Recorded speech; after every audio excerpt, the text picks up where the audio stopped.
Pilgrimage continues the N.J. Dawood translation of Al-Quran, and we will have some adjustments and some commentary.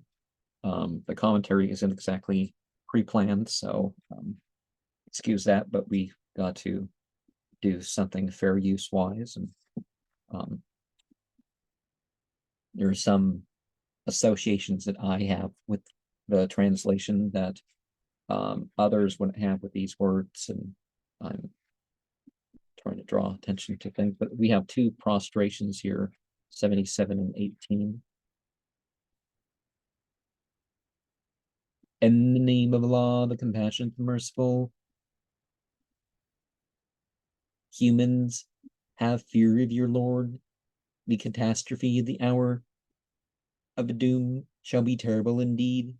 When that day comes, every suckling mother shall forsake her infant, every pregnant female shall cast her burden, and you shall see mankind reeling like drunkards.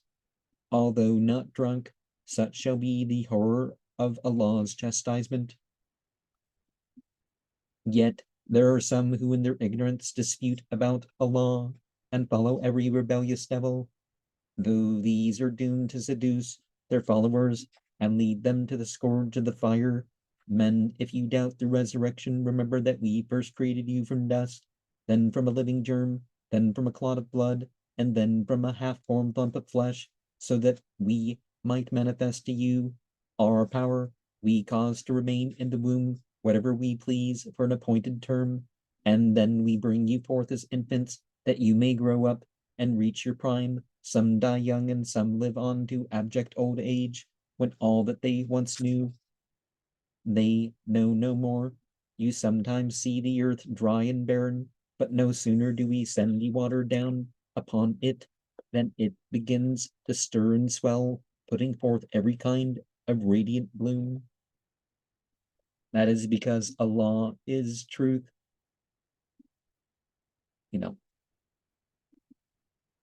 The ultimate reality, but that has connotations too. He resurrects the dead and has power over all things. The hour of doom is sure to come.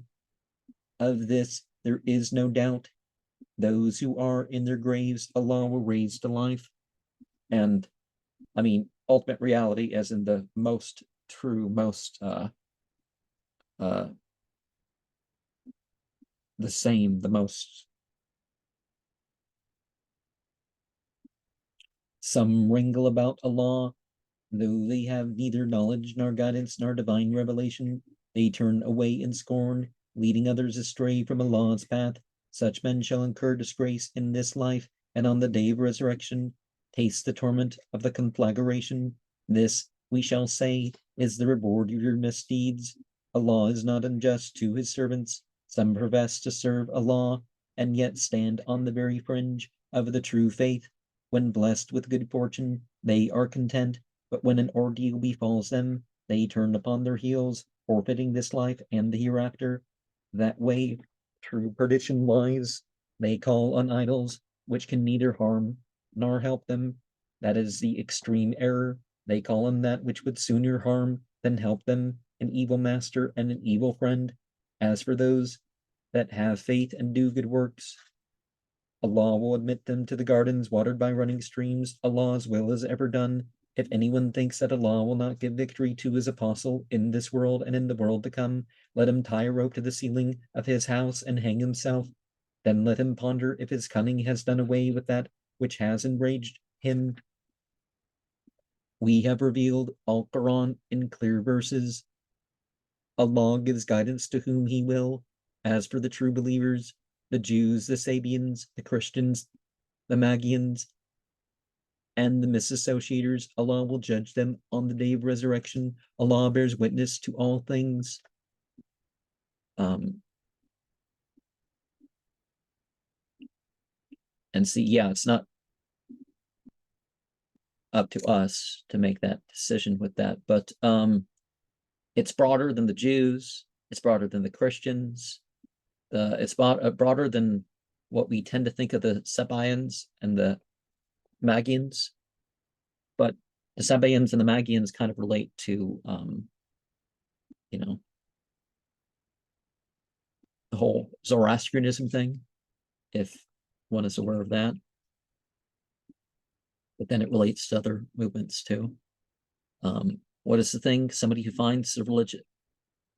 The Sabaeans, some relate that closer to the whole New Age thing because they go from one place to another trying to find truth, and but New Age is more liberal as far as they're not. I don't mean political or whatever. I mean is that approach of them letting things go or come according to their taste, and that's not really what we're talking about. Do you not see that those in the heavens and the earth and the sun and the moon and the stars and the mountains and the trees, the beasts and countless humans all do homage to Allah?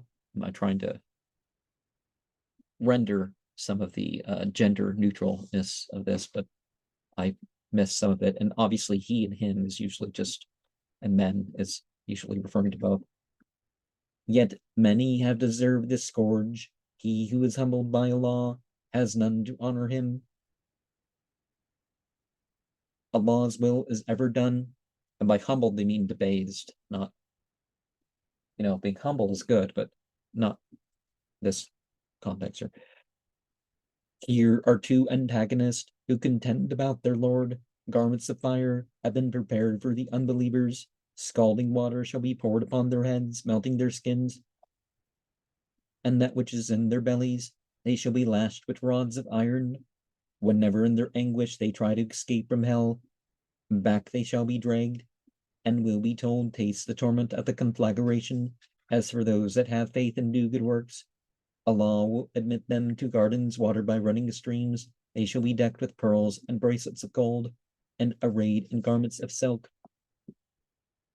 For they have been guided to the noblest of words. They have been guided to the path of the glorious Lord. The unbelievers who debar others from the path of Allah and from the sacred mosque, which we provided for mankind, natives and strangers alike, and those who seek to do evil within its walls, we shall let them taste a grievous punishment. When we prepared for Abraham the site of the sacred mosque, we said, worship none besides me. Keep my house clean for those who walk around it, and those who stand upright or kneel in worship. Exhort all men to make the pilgrimage. They will come to you on foot and on the backs of swift camels from every distant quarter. They will come to avail themselves of many a benefit and to pronounce on the appointed days the name of Allah over the cattle which he has given them for food. Eat of their flesh and feed the poor and the unfortunate. Then let the pilgrims spruce themselves, make their vows, and circle the ancient house. Such is Allah's commandment. He that reveres the sacred rites of Allah shall fare better in the sight of his Lord. The flesh of cattle is lawful to you, except for that which has been specified before. Guard yourself against the filth of idols and avoid all falsehoods.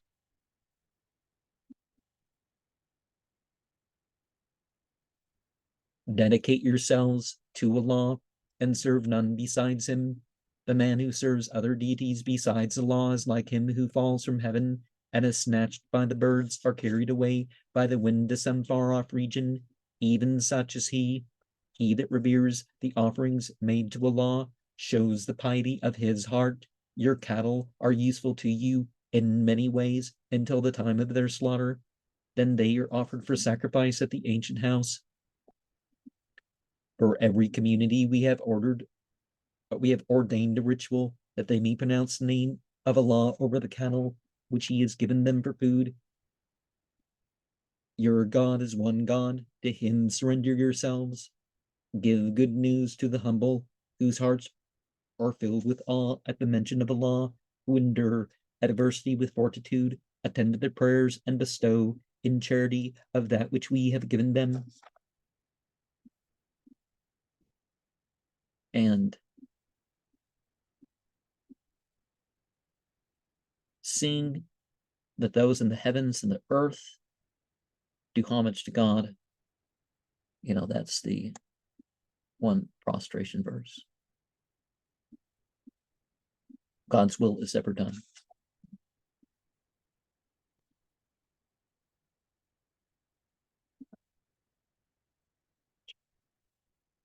We have made the camels a part of Allah's rights. They are of much use to you. Pronounce over them the name of Allah as you draw them up in line and slaughter them. And when they have fallen to the ground, eat of their flesh and feed the uncomplaining beggar and the demanding supplicant. Thus have we subjected them to your service so that you may give thanks. And we see in multiple respects,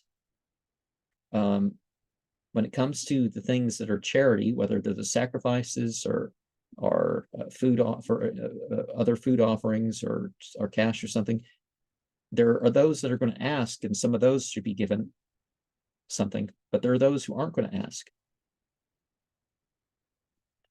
Their flesh and blood does not reach Allah. It is your piety that reaches him. Thus has he subjected them to your service, so that you may give glory to Allah for guiding you. All sorts of talk in mythology talks about deities that eat and drink or have needs, but this is not what we're talking about when we talk about God. Give good news to the righteous. Allah will ward off evil from true believers. Allah does not love the treacherous and the thankless. You know, if we have means to do a sacrifice, it proves ourselves. Not, and people say, well, we've thought of a better way to deal with these animals or something. But that's not how it works. Permission to take up arms is hereby given to those who are attacked because they have been wronged. Allah has power to grant them victory. Those who have been unjustly driven from their homes only because they said, our Lord is Allah, had Allah not defended some men by the might of others, the monasteries and churches, the synagogues, and the mosques in which his praise is duly celebrated would have been utterly destroyed. Now, some of those words have broader things. Not synagogues, spiritual oratories, mosques, places of ritual prayer. You do prostrations in them. Churches, doesn't have to be a hero shrine. But whoever helps Allah shall be helped by him. Allah is powerful and mighty. He will surely help those who, once made masters in the land, will attend to their prayers and render the alms levy, enjoin justice and forbid evil. Allah controls the destiny of all things. If they deny you, remember that before them, the people of Noah, Ad, and Thamud, the people of Abraham and Lot, the dwellers of Midian, had also denied their apostles. Moses was likewise rejected. I bore along with the unbelievers, and then I smote them. How awesome was the way I rejected them. Now, if we go slightly back, we're going to see this point that all religious groups are protected, all their places of worship, because obviously any temple is qualified under some of this. Churches. Well, monastic centers and temples. Yeah. How many cities teeming with sin have we utterly destroyed? They lie in desolate ruin, their wells abandoned and their proud places empty. Have they never journeyed through the land? Have they no hearts to reason with, or ears to hear with? It is their hearts and not their eyes that are blind. They bid you hasten the threatened scourge. Allah will not fail his promise. Each day of your lords is like 1,000 years in your reckoning. I bore along with many nations, teeming through they were with sin, and in the end I smote them. To me shall all things return. Say, humans, I have been sent to warn you plainly. Those that accept the true faith and do good works shall be forgiven and richly rewarded, but those that seek to confute our revelations shall be the heirs of hell. And like we saw previously in this chapter, that for every community we have ordained a ritual that they may pronounce the name of Allah over the cattle which he has given them for food. Your God is one God. To him surrender yourself. And, you know,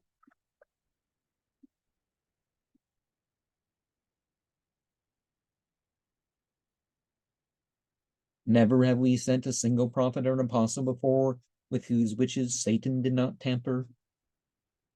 But Allah abrogates the injunctions of Satan and confirms his own revelations. Now, see, we're talking about how some scriptures have been changed from what they came as. Give good news to the humbles, are filled with awe at the mention of God. Now, sometimes they don't have a pure scripture. Things been added and subtracted away, but it's the rightful mention. The people who have endured with adversity and fortitude and attended to those that are making contact, which is the word for prayer, and bestowing in charity, which has been given them. Allah is all-knowing and wise. He makes Satan's interjections a temptation for those whose hearts are diseased, whose hearts are hardened. This is why the wrongdoers are an open schism, so that those who are endowed with knowledge may realize that this is the truth from your Lord, and thus believe in it, and humble their hearts towards him. Allah will surely guide the faithful to his straight path. And some people, too, they notice that, they notice that, this is,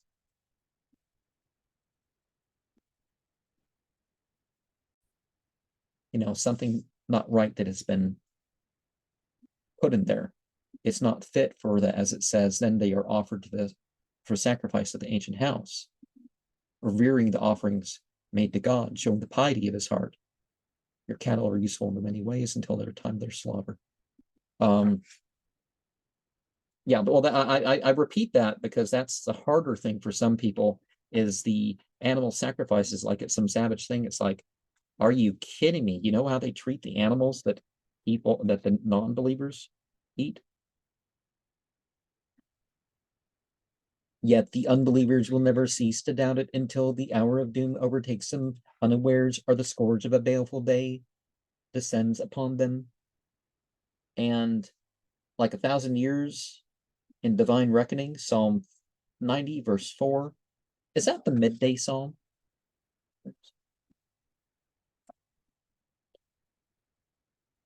On that day, Allah will reign supreme. He will judge them all. Those that have embraced the true faith and done good work shall enter the gardens of delight, but the unbelievers who have denied our revelation shall receive an anonymous punishment. As for those that have fled their homes for the cause of law and afterwards died, or were slain, Allah will surely make a generous provision for them. Allah is the most magnificent provider. He will surely admit them with a welcome that will please them. All-knowing is Allah and benignant. Thus shall it be. He that repays an injury in kind and then is wronged again shall be helped by God. Allah is merciful and forgiving. Thus shall it be. Allah causes the night to pass into day and the day to pass into night. Allah hears all and observes all. Thus shall it be. Allah is truth, and falsehood is all they invoke besides him. Allah alone is the Most High, the Supreme One. And in Surah 34, we see that second exercising the place of worship verse. And it talks about truth has come and falsehood is banished, and similar way of saying the thing in Surah 17. Do you not see how Allah sends down water from the sky, and forthwith the earth turns green? Gracious is Allah and all-knowing. His is all that the heavens and the earth contain. Surely Allah is the self-sufficient, the glorious one. Do you not see how Allah has subdued for you all that is in the earth, and the ships which sail the sea at his bidding? He holds the sky from falling down upon the earth. This it shall not do except by his own will. Compassionate is Allah and merciful to men. It is he who has given you life, and he who will cause you to die and make you live again. Surely man is ungrateful. For every community we have ordained a ritual which they observe. Let them not dispute with you concerning this. Call them to the path of your Lord. You are rightly guided. If they argue with you, say, Allah knows best all that you do. On the day of resurrection, Allah will judge your differences. Are you not aware that Allah has knowledge of what heaven and earth contain, all is recorded in a book, and that is easy enough for law. Yet they worship besides the law, that for which no sanction is revealed, and of which they know nothing. Truly the wrongdoers shall have none to help them. And humans have rituals of any sort, right? And we naturally have some sort of ritual. But most people, the rituals that they have, they don't have the religious guidance connected to it. There's a Greek phrase, akas, esta, haloi, blasta, ampha, de. Away, away, every profane.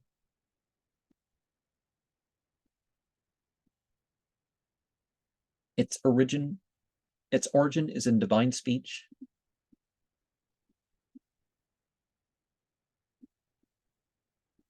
Furthered.